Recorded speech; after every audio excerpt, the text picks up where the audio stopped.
జానన్న గారు, నాదర్గుల్ భూముల సమస్య పెద్ద ఎత్తున వివాదాంశంగా మారింది.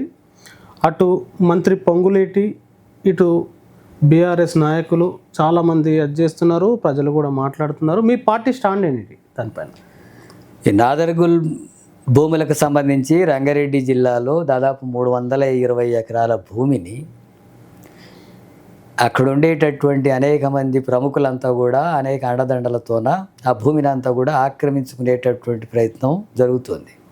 అది ప్రభుత్వ భూమి, కానీ వివిధ పేర్లతోన, వివిధ కంపెనీల పేర్లతోన అక్కడ బోర్డులు పెట్టడం కానీ, అక్కడ మొత్తం రేకులతో గోడ నిర్మించడం కానీ, అట్లాగే అక్కడ ఉండేటటువంటి వాళ్ళనంతా కూడా వాళ్ళ ప్రైవేటు సెక్యూరిటీని ఏర్పాటు చేసి అక్కడికి వెళ్ళినటువంటి రైతులను అడ్డుకోవడం కానీ, గొడవ చేయడం కానీ, ఇలాంటి ఘటనలంతా కూడా జరుగుతున్నాయి.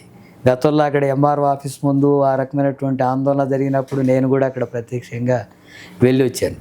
ఈ ఆందోళన ఇవన్నీ కూడా జరుగుతున్నప్పుడు కూడా ఇప్పుడు ఈ సందర్భంగా మంత్రి పొంగిలేటి శ్రీనివాసరెడ్డికి సంబంధించినటువంటి హస్తం ఉంది దీని వెనకాల అని విషయాలు వస్తున్నాయి. అంతకుముందు బీఆర్ఎస్ అధికారంలో ఉన్నప్పుడు బీఆర్ఎస్ నాయకుల హస్తం ఉంది.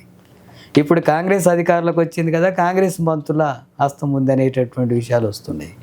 320 ఎకరాలు అంటే వేల కోట్ల రూపాయలకు సంబంధించినటువంటి భూములు ఇవి. అక్కడ రైతులు సాగు చేసుకుంటున్నారు. ఆ రైతులంతా కూడా తరిమేసి వాళ్ళని అక్కడ వ్యవసాయం చేయకుండా చేసి వాళ్ళు అక్రమ పద్ధతుల్లో కొన్ని కాయిదాలు సృష్టించుకొని ఆ భూములంతా ఆక్రమించుకునేటటువంటి ప్రయత్నం జరుగుతుంది. ఇప్పుడు మంత్రి పాత్ర కూడా ఉంది అని స్పష్టంగా వస్తున్నటువంటి నేపథ్యంలో ప్రభుత్వం ఇప్పటికైనా చొరవ తీసుకోవాలా.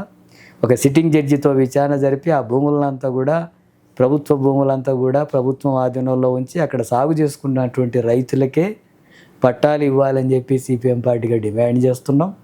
ఆ రకంగా రైతులను అడ్డుకునేటటువంటి వాళ్ళ మీద చట్టపరంగా చర్యలు తీసుకోవాలని చెప్పి మేము కోరుతున్నాం.